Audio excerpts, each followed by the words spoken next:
অতীতে রাস্তা তৈরির সময় যতবারই যিনি বা যারা এই মন্দির ভাঙার চেষ্টা করেছেন তারা সবাই মারা গিয়েছেন। তাই এই সিদ্ধান্ত নেওয়া হয় এই মন্দির অক্ষত রেখেই রাস্তা তৈরি করা হবে। বেশ কয়েক শতাব্দী পুরনো এই মন্দির রাজা নবকৃষ্ণদেব তৈরি করেছিলেন বলে মনে করা হয়।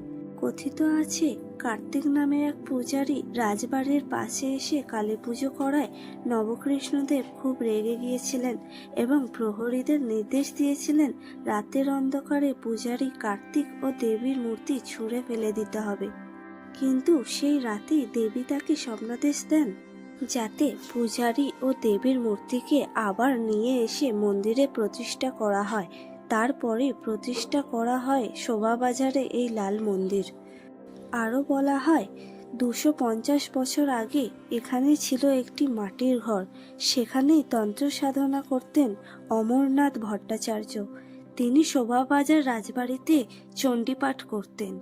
তিনি রাজা নবকৃষ্ণদেবের অত্যন্ত প্রিয় পাত্র ছিলেন। সেই সুবাদে রাজবাড়ির উদ্যোগে গড়ে উঠেছিল এই মন্দির। রাজা নবকৃষ্ণদেব নাকি রাজবাড়ির মেয়েদের শক্তি পূজার জন্য এই মন্দির তৈরি করেছিলেন, কারণ শোভাবাজার রাজবাড়ির আরাধ্য দেবতা ছিলেন শ্রীকৃষ্ণ। তাই শাক্ত আরাধনার জন্য রাজবাড়ির বাইরেই তৈরি হয়েছিল এই মন্দির, যেখান থেকে সুড়ঙ্গ পথে সোজা চলে যাওয়া যেত রাজবাড়িতে। অনেকের মতে এই মন্দিরের সঙ্গে জড়িয়ে আছে কুখ্যাত রঘু ডাকাতের কাহিনী। রঘু ডাকাত নাকি রাজবাড়ির সমস্ত সম্পত্তি লুঠের সঙ্গে যোগমায়ার মূর্তিও লুট করেছিলেন। তারপর সেই মূর্তি পুকুরে ফেলে দিয়েছিলেন।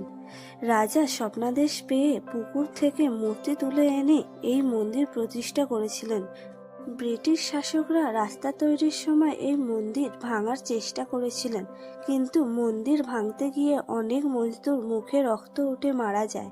তারপর স্বয়ং প্রধানমন্ত্রী ইন্দিরা গান্ধী এই মন্দির অক্ষত রেখে মেট্রোর সুড়ঙ্গ খোঁড়ার জন্য 3 কোটি টাকা বরাদ্দ করেছিলেন।